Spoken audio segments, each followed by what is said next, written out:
Recent events should serve as a rude awakening to anyone still hoping the Labour Party can be a vehicle for socialism. Jeremy Corbyn's suspension by the Starmer regime has been the final straw for many. People are rightly indignant at the despicable way in which a man who inspired millions has been treated by his own party. Hopes that Labour would continue to fight for an irreversible shift in the balance of wealth and power at home and an ethical foreign policy abroad have been well and truly dashed. Most Labour MPs prefer to prioritise the interests of corporate capitalism over the creation of a good society, and they couldn't care less about promoting an anti-imperialist foreign policy. And instead of defending grassroots members, many of these overprivileged and out-of-touch parliamentarians joined in the concocted anti-Semitism smears. With the Labour Party increasingly treating its members with contempt, the question is, what is to be done?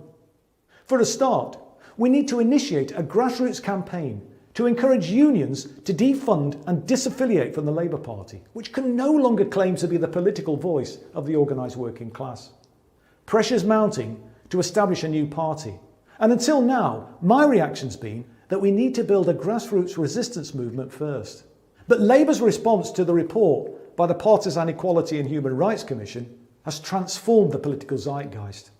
So I'm now actively discussing the prospects for a new party with key figures in the movement and how we can build meaningful collaboration between existing progressive left-wing parties and groups. From the outset of the smear campaign against the left, we've been clear-eyed in our judgment and swift in our action. We saw this coming and we challenged it, but our warnings fell on deaf ears, and now we're all paying the price.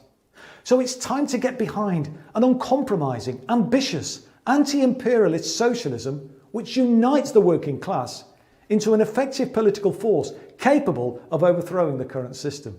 That cannot and will not be achieved from within the Labour Party. The potential's enormous, but the challenges are immense. This isn't an easy path, but it's a path we must follow to have any chance of realising the hope and potential embodied by the Corbyn project.